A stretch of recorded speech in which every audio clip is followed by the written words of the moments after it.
உங்களால் குலதெய்வ கோவிலுக்கு போக முடியவில்லையா? அப்படின்னா இந்த பூஜை செய்து குலதெய்வத்தை வீட்டிற்கே வரவழைக்கலாம்.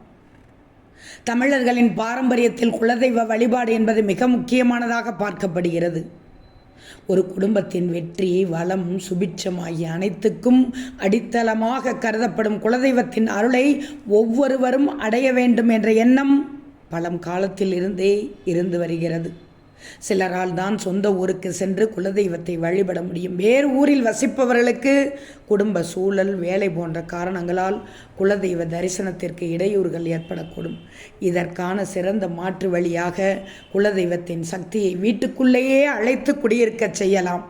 இதை செய்ய முதலில் மஞ்சள், மண், விபூதி, குங்குமம், சந்தனம், சாம்பிராணி, அடுப்புக்கறி ஆகியவை சிறிதளவு எடுத்து ஒரு சிவப்பு துணியில் கட்டி அதை வீட்டு வாசலின் மேல் பகுதியில் பக்கவாட்டில் ஒரு ஆணியில் கட்டி வைக்கணும்.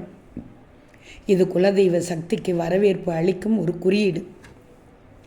தினமும் இதற்கு தீப தூபம் காட்டி வழிபாடுகள் செய்யணும்.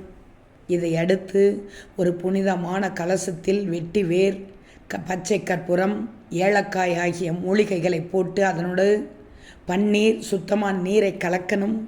கலசத்தை நூலால் சுற்றி ஒரு பலகை மீது வாழை இலை விரித்து பச்சரிசி பரப்பி அதன் மீது வைத்து வாழைப்பூவை கலசத்தின் மீது வைக்கணும்.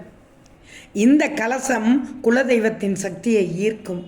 வாழைப்பூ 3 நாட்கள் வாடாமல் இருந்தால் அதில் தெய்வீக சக்தி இருப்பதற்கான அறிகுறி. வில்வ இலை அல்லது ஊமத்தும்பு கொண்டு அந்த கலசத்திற்கு நித்திய பூஜை செய்யலாம்.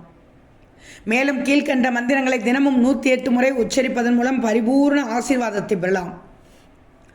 ஓம் பவாய நமக, ஓம் சர்வாய நமக, ஓம் ருத்ராய நமக, ஓம் பசுபதே நமக, ஓம் உக்ராய நமக, ஓம் மகாதேவாய நமக, ஓம் பீமாய நமக, ஓம் ஈஷாய நமக.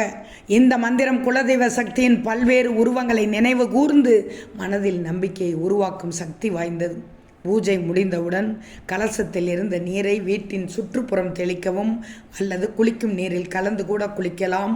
பச்சரிசி மற்றும் வாழைப்பூவை சமையல் செய்து மற்றவர்களுக்கு பகிர்வது மேலும் நன்மை சேர்க்கும்.